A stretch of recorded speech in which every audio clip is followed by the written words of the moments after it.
d'histoires très amusantes à raconter. C'est bien plus drôle que des moutons et de les compter. Des animaux, des créatures à rencontrer. Assis-toi bien, j'ai 2 livres à te compter. Lecture en scène,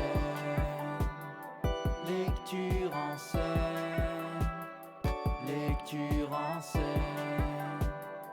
lecture en scène.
Je m'appelle Claire Dumont.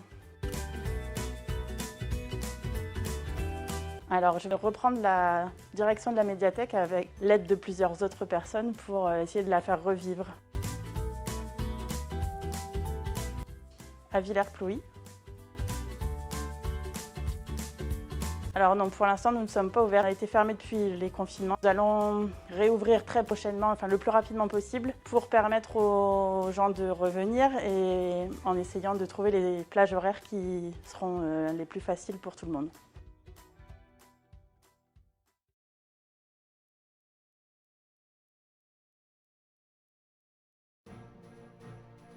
Herberto. Dans le coin d'un jardin, sous des troncs humides et des feuilles mortes, vivait une limace nommée Herberto.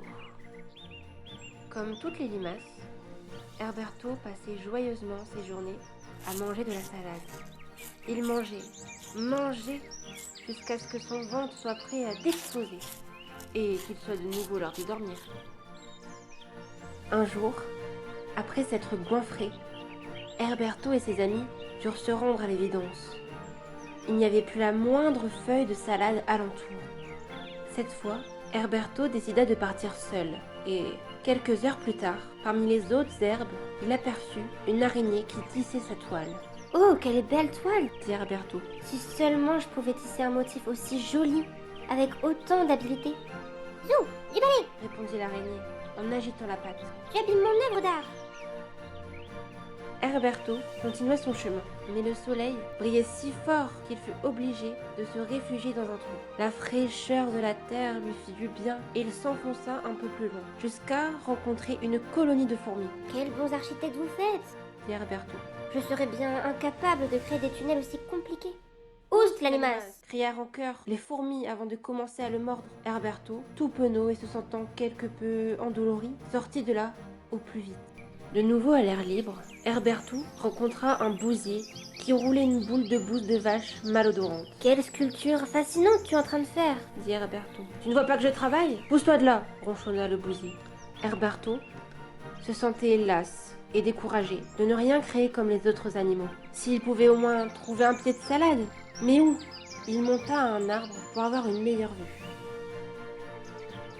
Quand Herberto arriva enfin en haut de l'arbre, il faisait nuit. Un papillon de nuit qui volait par là se mit à chanter. « On dit que je suis beau et que je danse bien, mais j'ai vu la trace de ton chemin dans le jardin et je rêve de pouvoir peindre comme toi. »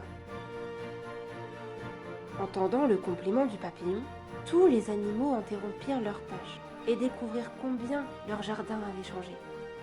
Herberto fut tout aussi étonné quand il regarda autour de lui.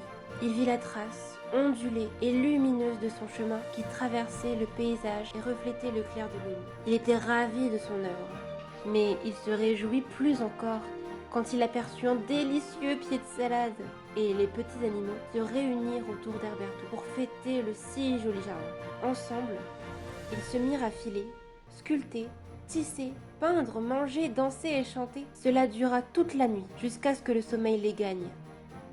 Herberto fut le dernier à s'endormir.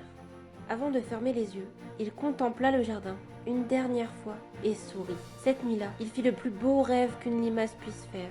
Des beaux chemins de bave brillantes et argentées, parsemés de salades fraîches.